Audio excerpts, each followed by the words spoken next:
नेपाल अधिराज्यको 5 विकास क्षेत्रमध्ये पूर्वाञ्चल विकास क्षेत्र अन्तर्गत कोशी अञ्चलको 6 जिल्लाभित्र पर्ने एक जिल्ला तेह्रथुम पहाडी डाँडाकाँडा हिमालतिरबाट बगेर आउने नीला नदीहरू, छङछङ गर्दै बग्ने साना खोलाहरू, सुसाउँदै कलकलाउँदै झर्ने झरनाहरू, हरिया वन जङ्गल, गुराँस फुल्ने सुदूर लेक र मधेसै धान फल्ने ठुल्ठुला बेँछीहरू, पहाडका मुनतिर ढ्याप्प मिलेर बसेका गाउँ बस्तीहरू र पहाडको बिल्कुल टाकुरातिर टिनले छाएका साना साना घरहरू मिलेर बनेका सुन्दर बजारहरूले सुशोभित र सुसज्जित लगभग शङ्खाकारको देखिने केवल 669 मात्रै वर्ग किलोमिटर क्षेत्रफल भएको सुदूरपूर्वी पहाडी जिल्ला हो। यो जिल्लामा जम्मा 32 गाविस र त्यसै अनुसार 288 वडाहरू रहेका छन्। पूर्वमा पाँचथर, पश्चिममा धनकुटा, उत्तरमा ताप्लेजुङ र सङ्खुवासभा र दक्षिणमा धनकुटा र पाँचथर जिल्लाको सिमाना रहेको यो जिल्लाको नाम तेह्रथुम रहनुको पछाडि एक ऐतिहासिक प्रसङ्ग कसरी जोडिएको छ भने पल्लो किराँत अथवा लिम्बुवानका थुप्रै थुमहरूमध्ये 13वटा थुमहरूको तिरो अथवा मालपोत विक्रम सम्वत 1990 सालदेखि उपरान्त हाल तेह्रथुम जिल्लाभित्र पर्ने 3 थुमहरूमध्ये फेदाप थुममा बुझाउने निर्णय गरिएको थियो। निर्णय मुताबिक फेदाप थुमको म्याङलुङ भन्ने ठाउँमा माल अड्डाको स्थापना गरियो, तसर्थ एक हिसाबले फेदाप थुम 13वटा थुमहरूको केन्द्रथुम जस्तै बन्न गएको थियो। यसरी 13वटा थुमहरूले ओगटेको क्षेत्रलाई तेह्रथुम भन्दै आएकोमा कालान्तरमा नेपालको प्रशासनिक विभाजन हुँदा अरू थुमहरू छिमेकी जिल्लामा पर्न गए भने 13वटा थुमहरूको केन्द्रथुम फेदापसहित 76 र आठराई थुम हालको तेह्रथुम जिल्लामा पर्न गयो। 13वटा थुमहरूको केन्द्रथुम फेदाप यो जिल्लामा पर्न गएकोले यसको नाम पनि तेह्रथुम रहन गएको हो र यो जिल्लाको सदरमुकाम पनि तेह्रथुमको माल अड्डा स्थापना भएको ठाउँ म्याङलुङमै रहन गयो। यो जिल्लाको कुल जनसङ्ख्या 2054 सालको जनगणना अनुसार 1,13,111 रहेकोमा त्यसमध्ये पुरुष 54,932 र महिला 58,169 रहेको छ, जसमध्ये 59.33% मानिसहरू साक्षर देखिन्छन् भने हाल एकमात्र संसदीय निर्वाचन क्षेत्र रहन गएको छ।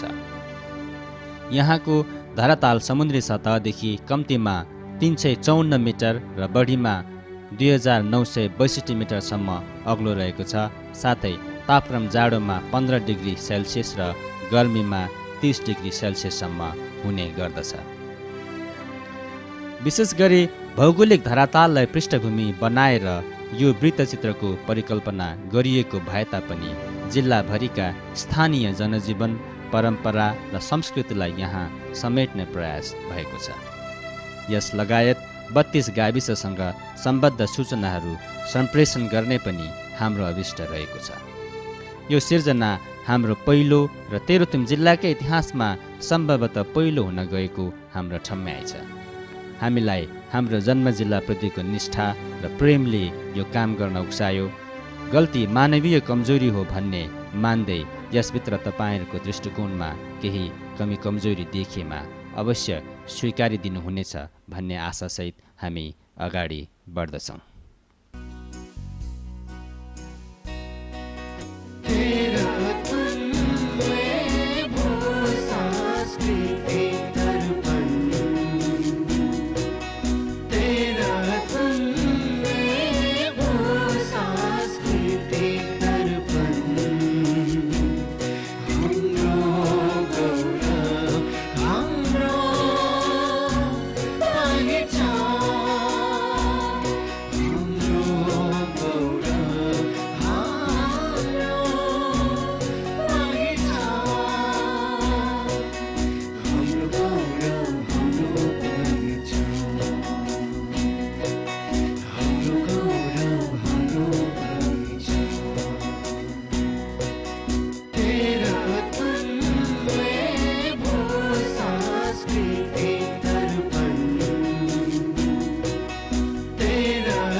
अनि सेवारो हङकङ तेर्तुम मञ्चको सक्रियतामा निर्माण भएको वृत्तचित्र अथवा भनौँ डकुमेन्ट्री तेह्रथुम एक भूसांस्कृतिक दर्पण अथवा तेह्रथुम अजियो कल्चरल प्रोस्पेक्टमा म लिलिस कन्दङ यहाँहरू सबैलाई हार्दिक स्वागत तथा अभिवादन गर्न चाहन्छु।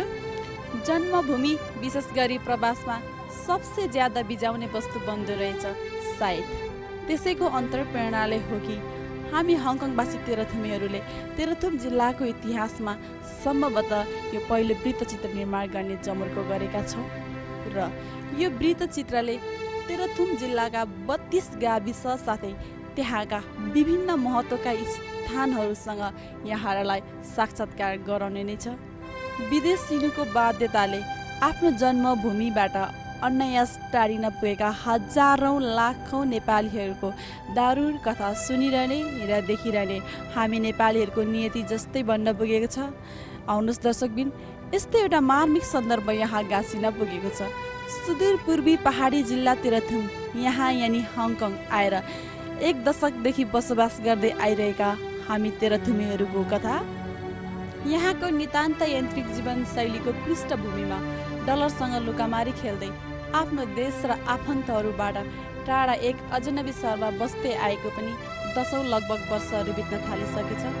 डलरको रङ्गीन आवरणभित्र छोपिएर एकनास दुखिरहन्छ आफ्नो छातीभित्र आफ्नो देश, आफ्नो गाउँ, आफ्नो घर अनि आफन्तहरू।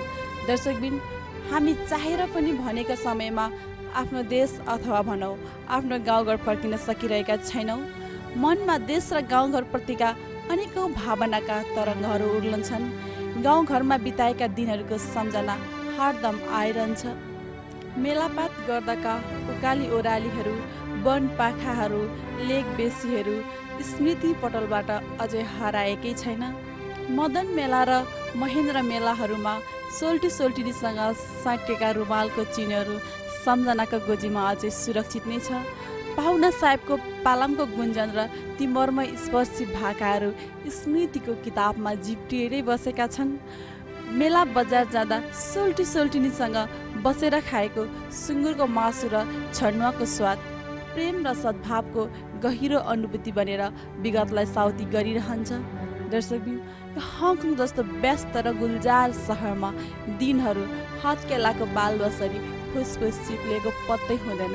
यस्तो एउटा व्यस्त सहरमा हरेक दिन समयसँग पौठेजोडी खेल्दै उभारिएको थोरै समय र केही गर्ने भावनाको योगफल हुन गएको छ यो वृत्तचित्र।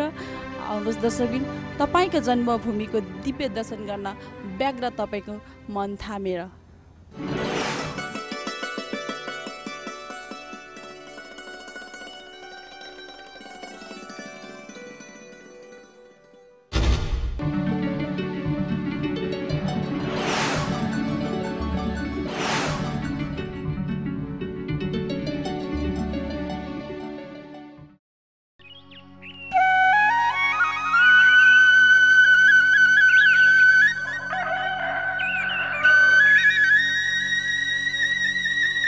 तेह्रथुम जिल्लाको पूर्व दिशामा अवस्थित चौहान डाँडा गाविसलाई तमोर नदीले छिमेकी जिल्ला पाँचथरसँग जोडेको मात्र छैन, उक्त नदीले मेची र कोशी अञ्चल विभाजनको रेखा समेत कोरेको छ।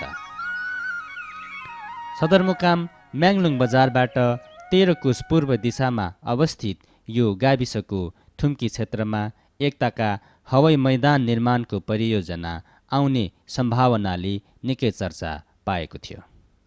हवाई मैदान निर्माण खर्चको हिसाबले निकै किफायती देखिने यो थुम्की क्षेत्र वरपरका र यस भेगका बासिन्दाहरूको सपना आजसम्म साकार त हुन सकेन र भविष्य समेत नदेखिएको यस क्षेत्रमा हाल आएर थुप्रै सडक मार्ग निर्माणका परियोजनाहरू सञ्चालन भइरहेका छन्।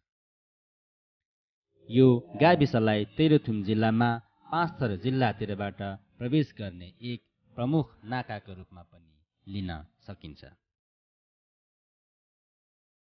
यो गाविसमा मुलखरका नामले प्रसिद्ध एक अत्यन्तै ठुलो बेँसी रहेको छ, जहाँ धेरैभन्दा धेरै मानिसहरूको धानखेत अटाएको छ।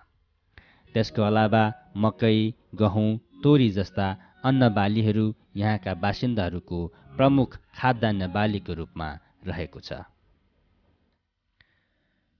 गर्मी ठाउँतिर विशेष गरी आँपको राम्रो उत्पादन हुने गर्दछ भने चौहान डाँडे खुकुरीले नेपाल अधिराज्यदेखि कतिपय अवस्थामा विदेशमा पनि निकै ख्याति कमाउन सफल भएको छ। बसोबासको हिसाबले विशेष गरी कन्दङ वा लिम्बूहरूको बाहुल्यता रहेको भए तापनि यो ठाउँमा छेत्री, कुमाई र बाहुन जातिहरू पनि प्रशस्त मात्रामा बसोबास गरेको देख्न सकिन्छ। त्यसको अतिरिक्त तामाङ जातिहरू र अरू पनि थुप्रै जनजातिहरू यो गाविसमा बसोबास गर्दछन्।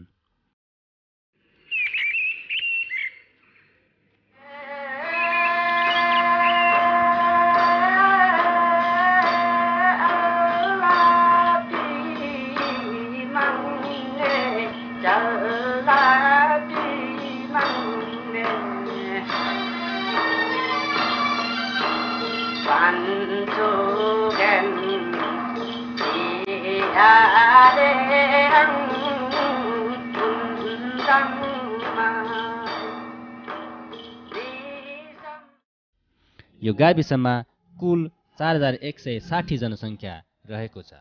तेह्रथुम जिल्लाभरिमै 2वटा मात्र क्याम्पस भएकोमा एउटा क्याम्पस तेह्रथुम क्याम्पसको नामले यो भेगमा ज्यादै प्रसिद्ध छ, जसले यस्तो विकट पहाडी भेगमा आजभन्दा 46 वर्ष अगाडि नै ठुलो शैक्षिक क्रान्ति ल्याउन सफल भएको थियो। महिलाहरूले पाउने सम्पूर्ण सुरक्षाहरूले चाहिँ हामीले यहाँ पाइरहेका छौँ। बस्न र खानाको व्यवस्था हामीलाई यहाँ क्याम्पसले नि गरेको छ र राम्ररी चाहिँ हामी यहाँ सुरक्षाका साथ हामीले पढ्न पाउँछौँ।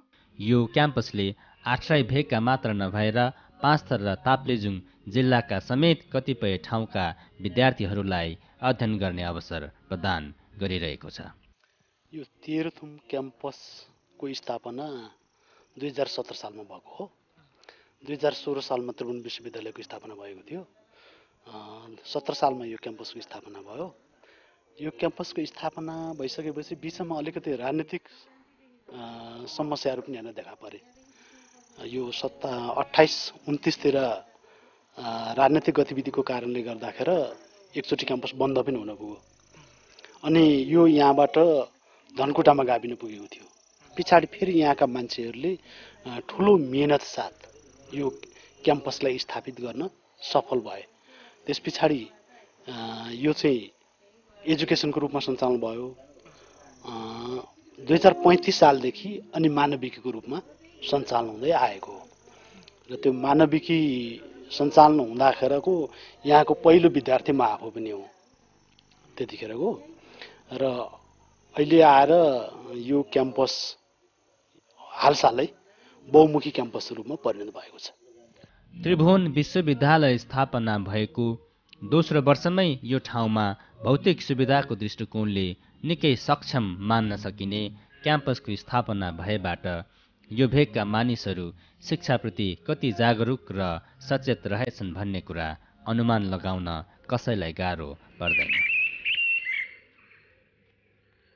वास्तवमा हाम्रो पुर्खाहरूको कुरोले हामी भनिराखेका छौँ। यहाँ चुवानहरू बस्थे अरे पहिले, र त्यही चुवानको नामबाट चनेडा भयो भन्ने कुरो मलाई त्यति थाहा छ।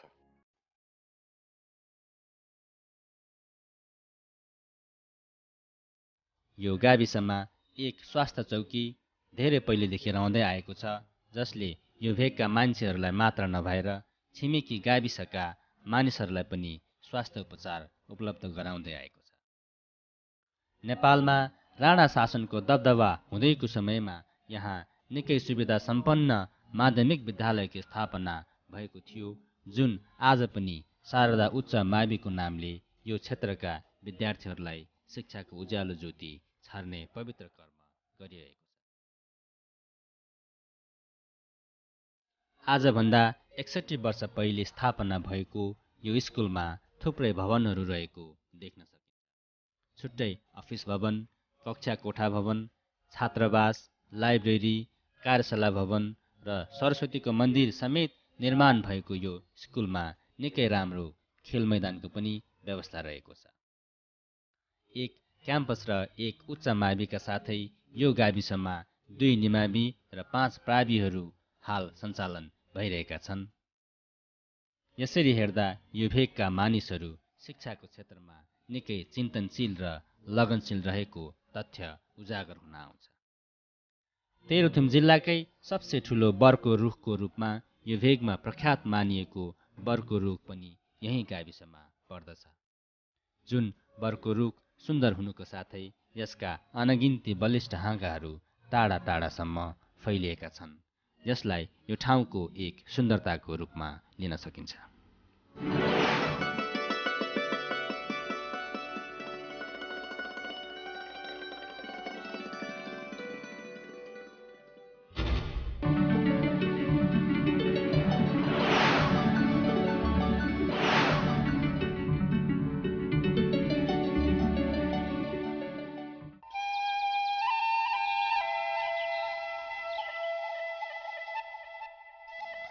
छातेढुङ्गा थुप्रै सुन्दर र हराभरा गाउँहरूले भरिएको जिल्लाको पूर्व दिशामा अवस्थित एक सुन्दर गाविस हो। सदरमुकाम बजार म्याङलुङबाट ठ्याक्कै 13 कोस उत्तर पूर्वमा रहेको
को कारणले प्रसिद्धि पाएको यो गाविसमा ढुङ्गाबाट बनेका निकै अग्ला र मजबुत केही छाताहरू इतिहास बनेर आज पर्यन्त उभिरहेका देख्न सकिन्छ। छातेढुङ्गा बनाएको यो जयपालको छोरा शुक्लालले हो, एकलौटीले बनाएको हो। यो इतिहास रहोस् भनेर उसले बनाएको हो। त्यो बनाएको हुनाले उनको नाउँको छातेढुङ्गा हो।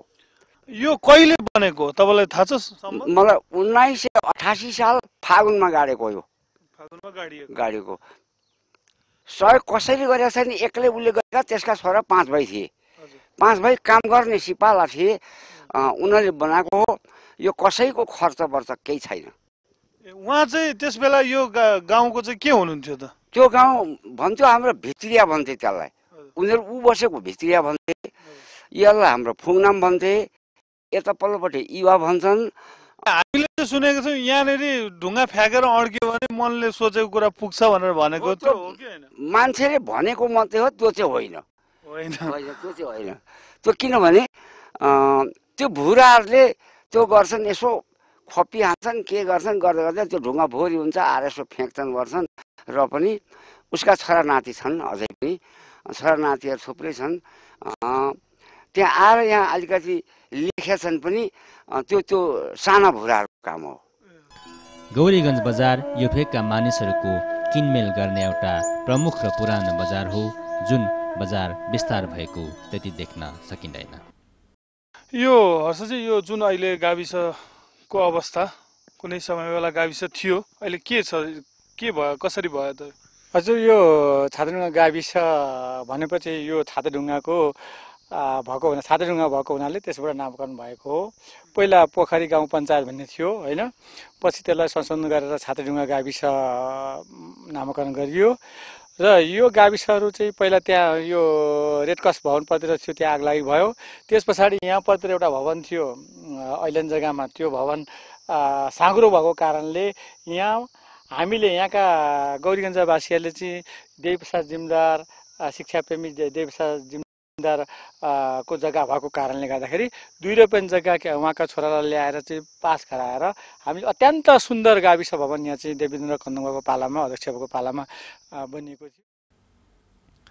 पोखरी माविदेखि मुनतिरको खुल्ला चौरमा यहाँ हरेक वर्ष तिहारको उपलक्ष्यमा बहुत ठुलो र रमाइलो मेला लाग्ने गर्दछ भने उक्त मेलाको अवसरमा यहाँ खास गरेर फुटबल खेल अत्यन्तै रोचक रूपमा सम्पन्न हुने गर्दछ।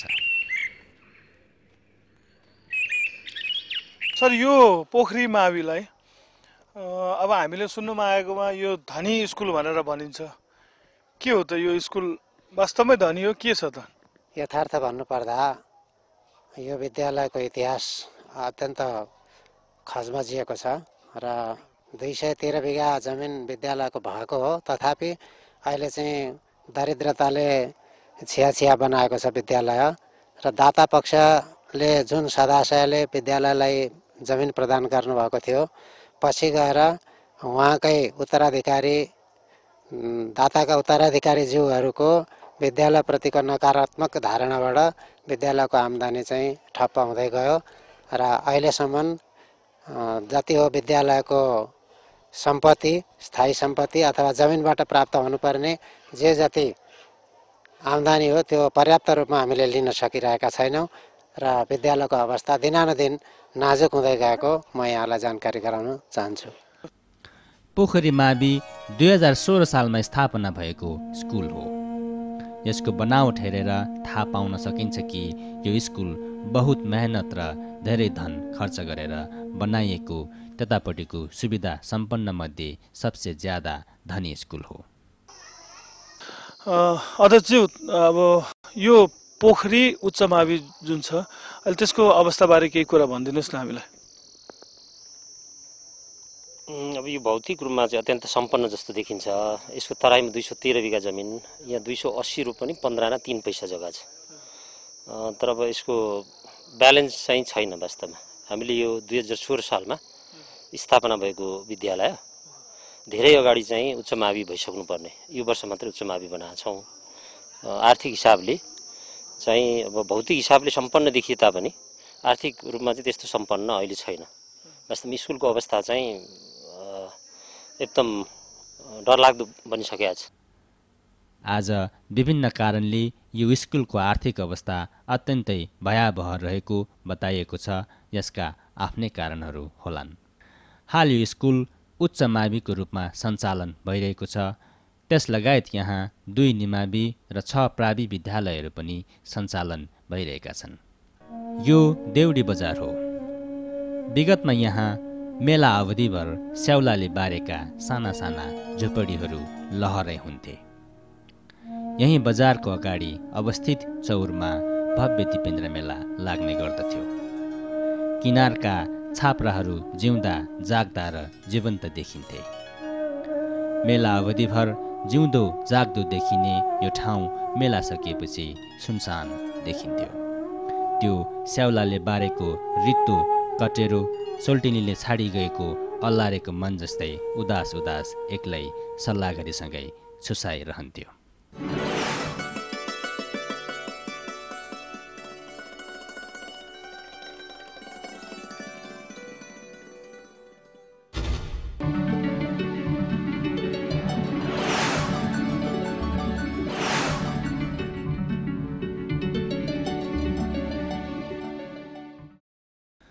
इङनाम लिम्बू जातिहरूको बढी बसोबास भएको युवा गाविसमा मैनाली, प्रसाई र अरू जातिका क्षेत्रीय बाहुनहरूको साथसाथै केही मात्रामा मगर जातिहरूको पनि बाहुल्यता रहेको पाइन्छ। त्यस अतिरिक्त अन्य जाति जनजातिका मानिसहरू पनि छासमिस मिलेर बसेका छन्। कुल जनसङ्ख्या 3539 रहेको यो गाविस सदरमुकामबाट 13 कोस उत्तर पूर्व दिशामा अवस्थित रहेको छ। यहाँबाट सङ्क्रान्ति बजारको युवापट्टिको केही भाग पनि देख्न सकिन्छ। यस अर्थले यो गाविस सङ्क्रान्ति गाविससँग जोडिएको कुरा बुझ्न सकिन्छ। धान खेती यहाँका बासिन्दाहरूले अपनाइ आएको मुख्य कृषि पेसा हो। उत्पादनको हिसाबले यहाँको माटो अत्यन्तै उर्वर भएको स्थानीयवासीहरू बताउँछन्। यसरी हेर्दा कताकति यसलाई पहाडको मधेस पनि भन्ने गरिएको छ। यहाँको अर्को विशेषता हो फलफुल उत्पादन। त्यसमा सुन्तला, आँप, जुनार र कागती जस्ता फलफुलहरूको राम्रो उत्पादन हुने गर्दछ। हुन त फलफुल खेतीमै यहाँका कृषकहरू भर परेको भने देखिँदैन। कुनै दिन यो क्षेत्रमा यातायातको विकास भयो भने यहाँ उत्पादन भएको फलफुलले राम्रो बजार पाउन सक्छ र यो क्षेत्रलाई फलफुल उत्पादनको निम्ति प्रवर्धन गर्न सकिन्छ। आजभोलि गाउँ गाउँमा टिभी पुगेको कुरा नौलो अवश्य लाग्दैन। त्यति मात्र नभएर आजभोलि डिक्स एन्टिना समेत गाउँघरमा देख्न सकिन्छ, जसले गाउँलाई समेत विश्वको हरेक कुनासँग निकट तुल्याइदिएको छ। यहाँ एक स्वास्थ्य चौकी पनि रहेको छ, जसले यतापट्टिका धेरै बासिन्दाहरूलाई उपचारको सुविधा उपलब्ध गराइरहेको छ। शैक्षिक जागरण यो ठाउँको अर्को विशेषता हो, जसको कारणस्वरूप यहाँ 1 मावि, 2 निमावि र 4 वटा प्राइभेट स्कुलहरू सञ्चालन भइरहेका छन्।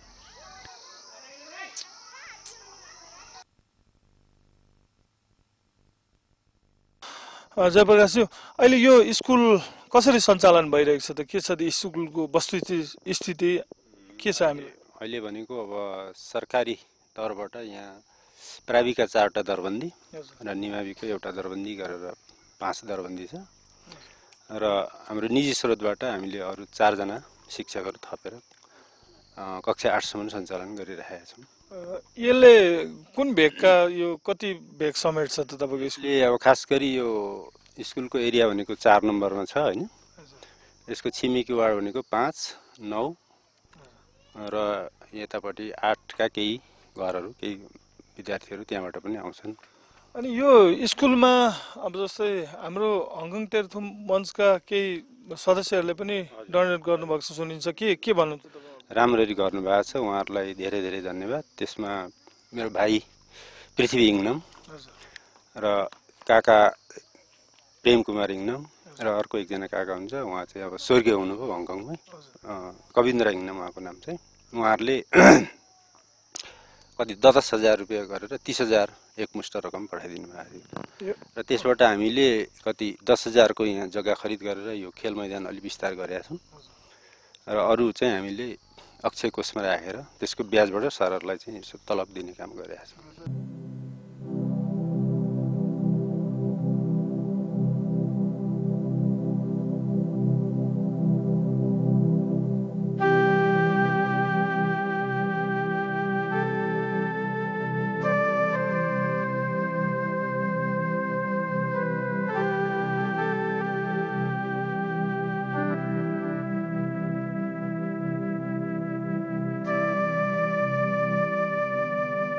यो धानबारीको बिचमा रहेको युवा गाविसको सिम्ले गाउँमा भएको प्रणामी मावि हो, जुन हालसम्म उच्च मावि हुन सकेको छैन।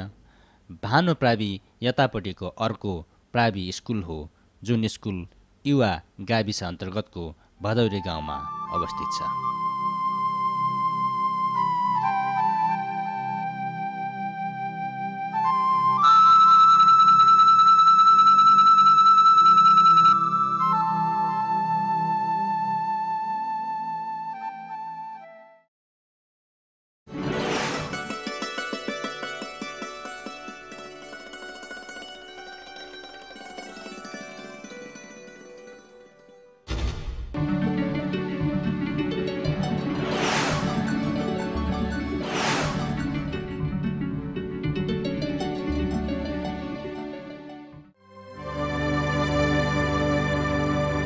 तेह्रथुम जिल्लाको उत्तर दिशामा अवस्थित वाकु गाविसको उत्तरपट्टिको केही भाग ताप्लेजुङ जिल्लासँग जोडिएको छ।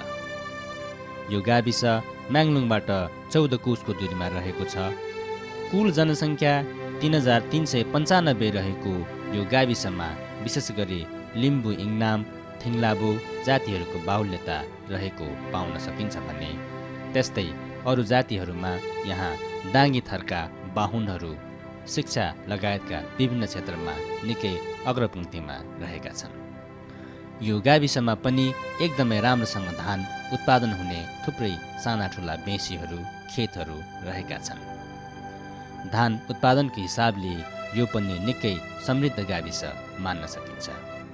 यहाँको माटो र मौसम फलफुल उत्पादनको लागि पनि अत्यन्तै उपयोगी रहेको छ। तसर्थ यहाँ प्रशस्त मात्रामा सुन्तला उत्पादन हुने गर्दछ। त्यसै गरी अन्य फलफुलहरूमा जुनार, कागती, अम्बक आदिको पनि उत्पादनको राम्रो सम्भावना रहेको छ।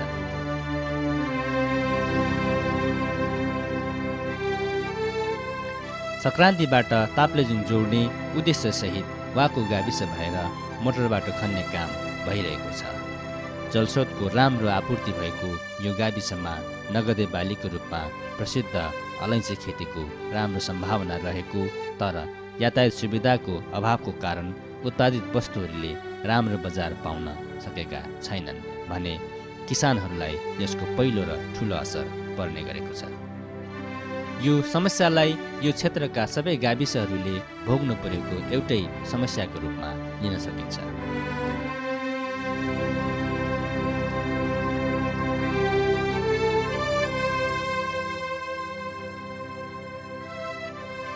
सरस्वती मावि यो इलाकामा तुलनात्मक रूपमा केही ढिलो स्थापना भएको भए तापनि एकताका यो स्कुल छिमेकी अरू स्कुलहरूभन्दा एसएलसी परीक्षामा राम्रो रिजल्ट ल्याउने स्कुलको रूपमा चिनिन्थ्यो।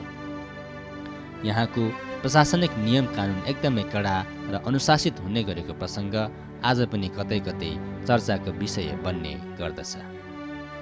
जाडो मौसममा चौरीमा बसेर पढ्नुको छुट्टै आनन्द भए तापनि यो एक किसिमको आर्थिक दरिद्राई हो भन्दा अत्युक्ति नहुने देखिन्छ। सर, यो जुन ग्राउन्ड छ अहिले ग्राउन्डमा यहाँ खेल मैदान, स्कुलको खेल मैदान भनिएको छ, तर यहाँ त्यस्तो केही पनि देखिएको छैन। के होला त त्यसको कारण? यो हामीले पहिले चाहिँ यो गाविसबाट विशेष गरेर 4-5 लाख रुपियाँ अनुदानको रूपमा एउटा खेल मैदान हामीले तयारी गरेका थियौँ। खेल मैदान तयारी गर्दा नगर्दा यो तलतिरको जुन भाग छ, यो तलतिरको भाग बनाउँदै पल्टिएर गयो। यहाँ पूर्ण रूपले गाह्रो लगाइएको थियो, पूर्ण रूपले लडेर गयो। फेरि त्यसलाई सम्याउँदै माथिको भाग जुन छ, यो टोटल्ली माथिको भाग फेरि झरेर आएर अहिले यहाँ कुनै पनि विद्यार्थीले खेल्न लागेको भएको छैन। त्यसले गर्दा अब यहाँबाट पनि हामीलाई कुनै सहयोग गाविसबाट पनि आउने आशा कम छ। त्यसले गर्दा यस्तो अन्तर्राष्ट्रिय कुनै संस्थाहरू छ भने त्यो अन्तर्राष्ट्रिय संस्थाहरूबाट चाहिँ हामीलाई सहयोग हुन्छ कि भन्ने हामीले पूर्ण विश्वास राखेका छौँ। र अहिले हाम्रो वाकुमा होइन, अहिले कुनै पनि एउटा खेल मैदान छैन, कहीँ पनि छैन। एउटा सानो अब खेलको माथि देखिहाल्नुभयो स्कुलको ग्राउन्ड, त्यो भनेको भलिबलको लागि र एसेम्ब्लीको लागि मात्रै ठिकै छ। खेलको लागि कुनै नभएको कारणले गर्दा एउटा सहयोग योलाई चाहिँ मर्मत सम्हार गर्नु एकदम जरुरी छ, एकदमै जरुरी छ। वाकुको लागि, एक विद्यालयको लागि र एउटा गाउँको विकासको लागि पनि यो ग्राउन्डको चाहिँ एकदमै आवश्यक छ अहिले हामीलाई। यहाँ शिक्षक आवासको निम्ति एउटा अतिरिक्त भवन रहेको छ भने लाइब्रेरी नरहेको यथार्थ यहाँ खुल्न आउँछ।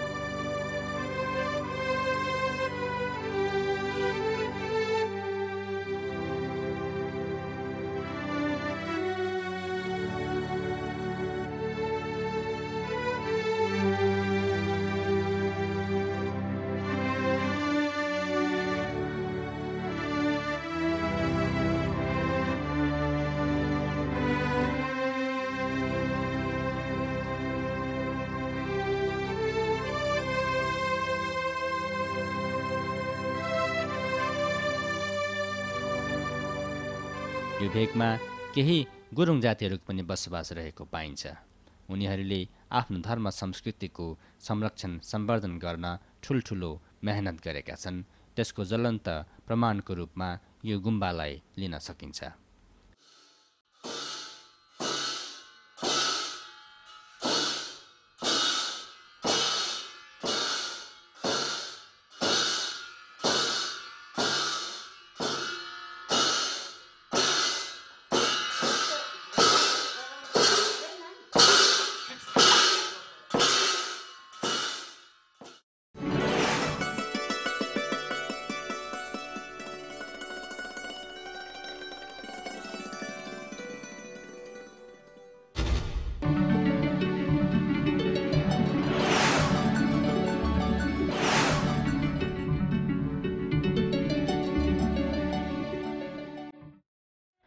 कुल जनसङ्ख्या 3550 रहेको सङ्क्रान्ति गाविस आश्रय क्षेत्रको अत्यन्तै प्रसिद्ध र प्रमुख गाविसको रूपमा चिर परिचित छ। यहाँ धेरै धान फल्ने मधेस जस्तो गर्मी र अहुल ठाउँका साथै अत्यन्तै जाडो हुने पहाडका अग्ला डाँडाहरू पनि रहेका छन्। सङ्क्रान्ति बजारबाट नजिक पर्ने गढी डाँडाबाट मधेस देखिन्छ भन्ने आह्वान चल्नुको पछाडि एउटै कारण यो डाँडाको उचाइ रहेको छ। यहाँको जङ्गलमा रातो जातको लाली गुराँसहरू पनि गुराँस फुल्ने सिजनमा निकै मनमोहक ढङ्गले फुल्दछन्। यो गाविस सदरमुकामबाट 12 कुस उत्तर दिशामा अवस्थित छ। मूलपानी प्रावि तेह्रथुम जिल्लाभरिमा पुरानो मध्ये एउटा स्कुल हो। नेपालमा राणा शासनको अन्त्य हुनुभन्दा 17 वर्ष अगाडि यस्तो सुदूर पहाडी भेगमा स्कुल स्थापना हुनु अवश्य नै चान्चुने कुरा हुन सक्दैन। यो स्कुल जिल्लाभरिमा एकदम राम्रो पढाइ हुने स्कुलको रूपमा परिचित छ। यो स्कुल भवनको माथिपट्टि आजभन्दा धेरै वर्ष अगाडि विशाल नागी मात्र थियो। त्यो भेगका मानिसहरू यो नागीमा आफ्ना वस्तु बाख्रा चराउने गर्थे। अब त्यो नागी पुरै जङ्गलको रूपमा परिणत भइसकेको छ।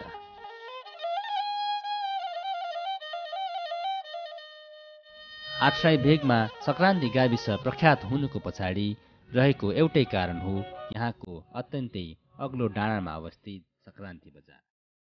यो बजार यतापट्टिको भेगमा अत्यन्तै महत्त्वपूर्ण बजारको रूपमा किन मानिन्छ भने यहाँ विभिन्न सरकारी कार्यालयहरू, यसको साथै यहाँ हरेक शनिबार हाट लाग्ने गर्दछ भने हरेक महिनाको 1 गते निकै ठुलो बजार पनि लाग्ने गर्दछ। त्यसै गरी प्रत्येक वर्षको वैशाख महिनामा यहाँ एकदमै ठुलो र एकदमै राम्रो मेला, मदन मेला लाग्ने गर्दछ।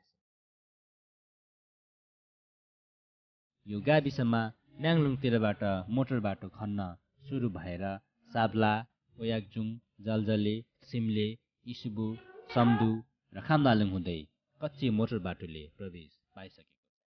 आशा गरौँ केही वर्षभित्रमा यहाँ यातायात सुविधा उपलब्ध हुन सक्ला। यो गाविसको अन्न भण्डारको रूपमा थाक्ले बेसी निकै नामी मानिन्छ भने यहाँ लिम्बू, क्षेत्री, बाहुन, कुमाई र दलित जातिका मानिसहरू मिसिएर बसेको पाइन्छ।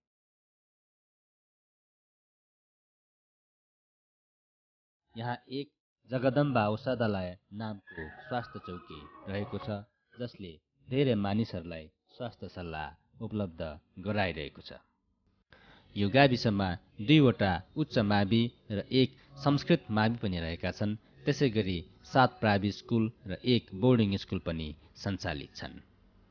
बजारदेखि थोरै तलतिर त्रिमोहन उच्च मावि रहेको छ। यो स्कुलमा पढेका यस भेगका थुप्रै विद्यार्थीहरू देशकै विभिन्न महत्त्वपूर्ण स्थानमा आसीन हुन पुगे, तर स्कुलको अवस्था भने खास परिवर्तन हुन नसकेको जस्तो देखिन्छ। यहाँ एक छात्रावास र लाइब्रेरीको सुविधा पनि रहेको छ। यो गाविसमा चिया खेतीको राम्रो सम्भावना भएको थुप्रै ठाउँहरू रहेका छन्, तर त्यसको खेती भने फस्टाउन सकेको छैन।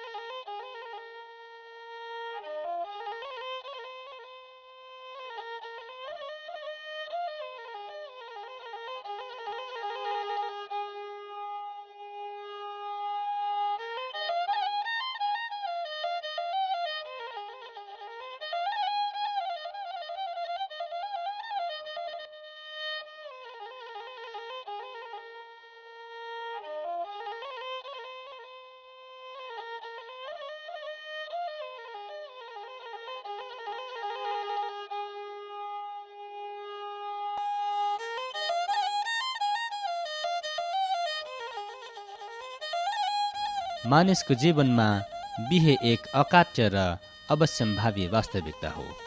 हरेक समाजमा बिहे कर्मको आआफ्नै संस्कार र चलनहरू हुने गर्दछन्। यहाँ एक लिम्बू जोडीको बिहे कर्म सम्पन्न हुन गइरहेको छ। लिम्बू जातिमा बिहेका केही प्रकारहरू हुने गरेका छन्, जसमध्ये मागी बिहे एक प्रमुख परम्पराको रूपमा त छँदैछ, त्यसबाहेक प्रेम विवाह र चोरी या जबरजस्ती विवाह पनि लिम्बू जातिमा रहेको पाउन सकिन्छ। हाल आएर चोरी विवाहको प्रचलन हराइसकेको छ।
थोक्लुङ गाविसको लङ भ्यू हो यो गाविसले ओगटेको भाग विशेष गरी पहाडको खोज जस्तो भाग पर्दछ, अथवा पहाडका अग्ला अग्ला डाँडाहरू यो गाविसमा उति साह्रो देखिँदैन। त्यसको अर्थ यहाँ सबै सम्म अथवा मैदानी भाग छ भन्न खोजिएको अवश्य होइन। खानेपानीको प्राकृतिक स्रोतको निकै अभाव झेलिरहेको यो ठाउँमा धेरै सुक्खा जमिनहरू रहेका छन्। कुल जनसङ्ख्या 3040 रहेको थोक्लुङ गाविस सदरमुकाम म्याङलुङ बजारबाट 10 कोस पूर्व दिशामा अवस्थित छ। यो गाविसमा पनि कन्दङ वा लिम्बूहरूको बसोबासको बाहुल्यता रहनुका साथै क्षेत्री बाहुन र अन्य जातका मानिसहरू पनि यहाँ बसोबास गर्दछन्। यो भगवती देवीको मन्दिर हो। यो भेगका सम्पूर्ण धर्मावलम्बीहरूको आस्थाको केन्द्र हो। यो मन्दिर थोक्लुङ, चुहानडाँडा र सङ्क्रान्ति गाविसले समेत छोएको जङ्गलको टुप्पामा अवस्थित छ।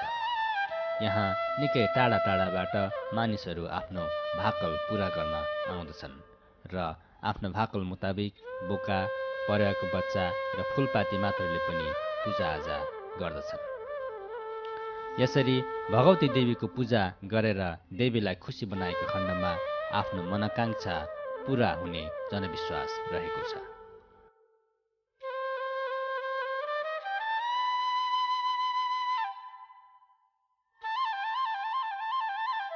भगवती मावि यो गाविसमा रहेको एउटै मात्र मावि स्कुल हो। यो गाविस शिक्षा क्षेत्रमा अलिक पछाडि परेको आभास हुन्छ। यहाँ अरू एकमात्र नेमावी र 7 प्राइभेट स्कुलहरू रहेका छन्।